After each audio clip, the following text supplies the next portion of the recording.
Today we're going to make a lofted bed out of scaffolding. This video is sponsored by SimpliSafe.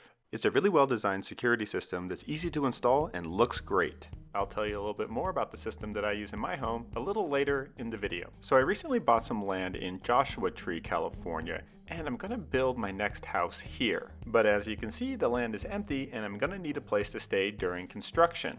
So, I rented a house that was completely unfurnished. Now we had ordered some mattresses ahead of time, but just leaving mattresses on the floor is a little bit rough, and we needed the floor space for other projects. We wanted to create furniture that was quick and easy, but also that would be useful when we eventually move out of this place. I bought this scaffolding system from Home Depot and decided to try to make a lofted bed out of it.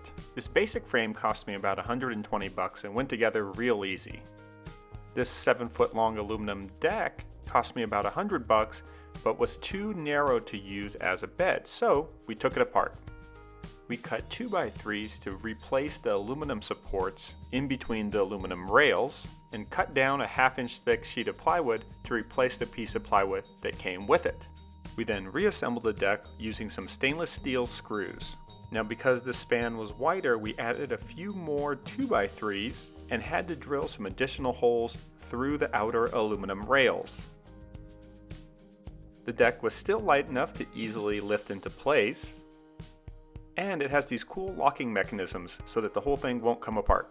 We went back later and added some silicone caulk on all the joints and let it cure before replacing the pieces. This just reduced the amount of vibration and noise the whole system makes. Now what's cool about scaffolding is that it's all part of a modular system. There are leveling jacks, wheels, and coupling pieces that all fit into the ends of the frames. If you wanted to increase the height of this lofted bed, you could just use 4 coupling joints and then cut some pieces of 1 5/8 inch diameter fencing pipe.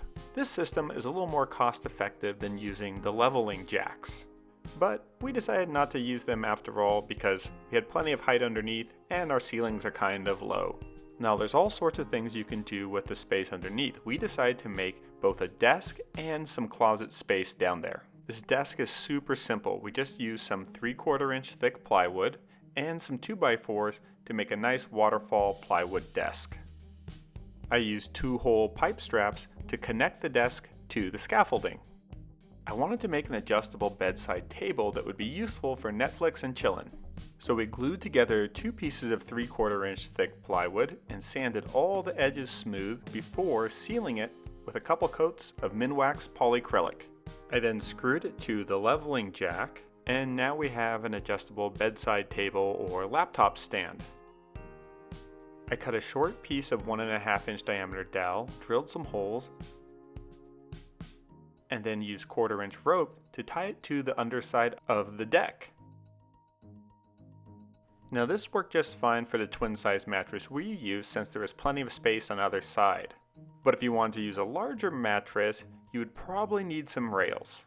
But before I show you how I made the rails, let me show you a different way we made this rental house safer. Now even though Joshua Tree is a small town, it's a new area for us, and I've seen Breaking Bad, so I'm a little suspicious of the desert. Our friends over at SimpliSafe sent us this security and home monitoring system, and it was really easy to set up. What I really like about this system is how modular and flexible it is. You can use a different combination of these different pieces of technology to create exactly the home security and monitoring system that you need. Now we were most concerned with security from intruders, but you could also do water sensors, carbon monoxide, and smoke detectors as well. The base station just plugs right in and will act as the central nervous system for SimpliSafe. I mounted the keypad right next to the door that I use most often, so they have easy access to entering the security pin. These entry sensors can be added to doors and windows in just minutes. And just like that, within 15 minutes of opening up the box, I had installed an incredibly effective, reliable home security system that will make sure my home is nice and safe.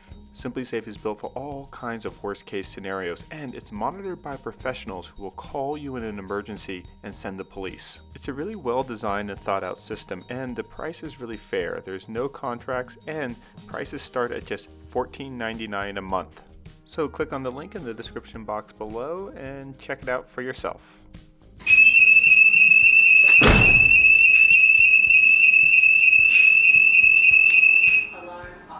But back to railings. I cut some pieces of 1 5/8 diameter fence pipe and then slid those over the couplings that I bought for the scaffolding. Now they were a little bit loose, so I wrapped them with some blue painter's tape before adding a few layers of duct tape. These galvanized straps are usually used to hold fencing to the pipes, but I'm going to use them to hold an aluminum rail in place. I cut a piece of aluminum that I bought at Home Depot to length, drilled some holes in it, and boom, had a railing. You could use these straps to add additional pieces of aluminum, or even use them to add a piece of plywood if you wanted something a little bit more substantial. This project went together really fast, probably faster than any bunk bed kit you could buy. And the whole thing looks surprisingly clean for something made out of industrial components. But my favorite thing about it is that when I'm done with it, I can take it all apart and still use it as scaffolding. So thanks for watching. Don't forget to subscribe to this channel if you haven't already. And if you want to see what we're working on next, be sure to follow us on Instagram. That's where we normally tease the projects in our Instagram stories and post little previews of them on the main post as well. Check out some of our other videos, and we'll see you next time on Homemade Modern.